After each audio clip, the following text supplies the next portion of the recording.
everybody, welcome back to the channel, and we're going to talk about the HASLAB 375 Tron, whatever you want to call it. And I'm going to call it kind of the coulda, woulda, shoulda, and say that Hasbro coulda, shoulda, woulda in the following situations. Now, if you go check out the numbers, you're only about 10% there. So it's a little over 1,000 backers. It needs 10,000 backers to fund. They could have done is maybe just not called it a HASLAB and called it a 375 project, or created a new branding term for something they wanted to do as a kind of crowdfund. They could have said, listen, we have this 375 project.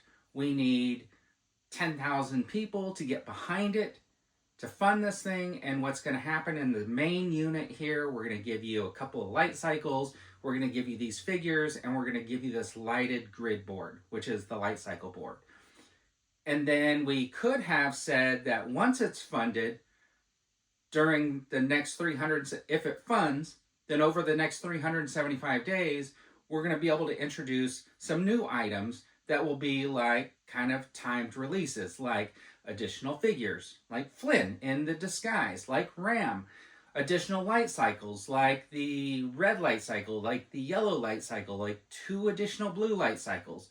But they're sort of locked in now, I feel like. So any way you look at it, even if they release stuff later, right, from this HASLAB, they've already made it a point, like the exact version you can't get. So you will not get any more blue light cycles. Unless they say, well, it's a different shade of blue, right? I don't know how that works. Like, so if a HASLAB gets funded and they can release something that's like not the exact version that was in the HASLAB, then no more blue light cycles. So the thing is, if you watch Tron, like I did, and you know that the light cycle board was a light cycle battle, basically, between the good guys and kind of the bad guys, what you had were 3 blue light cycles and 3 different programs. So you can't have 2 more programs either, because they can't release the 2 more programs because they would be the same as the ones in the HASLAB. So you only are ever going to have this finite amount of blue light cycles and 1 program. So you'll never be able to complete that sort of enemy team. That's why I say they could have not called it a HASLAB, and that way they could have been free to give you additional blue light cycles and additional red programs. And then they could release the other colors, because we know it was red, yellow, and orange, and we need all 3 of those light cycles and all 3 of the blue light cycles to really complete that thing. So that grid board is fine for 2 light cycles, but I think what they could have done if they were going to do that is say it's a project. We're going to fund this thing with 10,000 people, and then we're going to release additionals. Because wouldn't you like to have Flynn in a disguise? Wouldn't you like to have a couple more programs? Wouldn't you like to have Ram?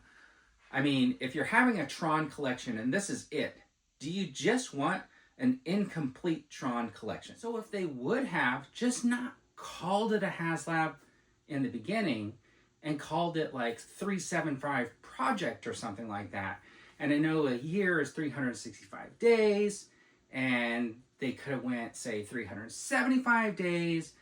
But what would have happened if they would have like announced in the beginning, like, hey, we have this 375 project. Over the next 375 days, we're going to release these super cool timed releases for these Tron items. Or we're just going to release pre-orders for these Tron items. And the first thing we're going to do right out of the gate is Tron versus program and 2 light cycles. And for like $100 or something like that, you get 2 light cycles and 2 figures. That would have been super attractive. And then they could have said, every month we're going to have a Tron stream where we're going to like release a couple of more items or something new for this Tron 375. And over the course of 375 days, they could have did like a Tron double pack or a Flynn double pack where it's like Flynn in disguise or something like that, the blue and red. And you can get both of those in a double like maybe a double card or something like that, or in a box together, or whatever it is. But they could have did $50. Then you could have got Yuri and Ram together or something like that. Then you could get Sark and the Warrior, right? And then maybe then, you know, after they do that, then they could do like towards the end, they could do additional program with Flynn and Light Cycles, program with Ram and Light Cycles. So you have like 3 different Light Cycle double packs for $100 each. They would have made a little bit more money, I think, overall. But the thing is, by the end of it, you could have like said, hey, you know what? I'm going to get a couple of Trons and a couple of programs. That way I can keep one in the box, one on card, whatever. I can display the other ones. And then as the other stuff come out, you can pick and choose what you wanted to double up on if you wanted to keep something on card.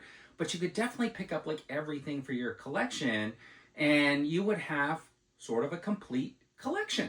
So what if they did something like that instead of the HasLab or a crowdfund?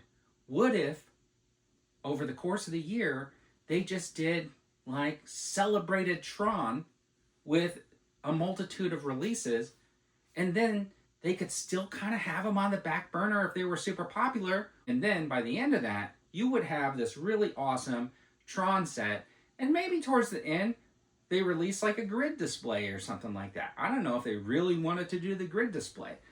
But what if they had done something like that? Would you guys have been in for that? That's the other kind of question.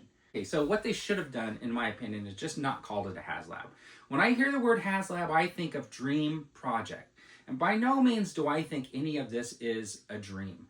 I think this is more a bunch of retail stuff that they packaged together and decided to say, well, it's a dream for you to be able to get all these retail items because you're only going to get it under this HasLab banner. That's why I think that they should rebrand their crowdfund to something other than HasLab, because I feel like HasLab has lost its luster. Anyways, tell me what you guys think in the comments. I'd really love to hear what everybody has to think about it. And as always, everybody, have a fantastic day.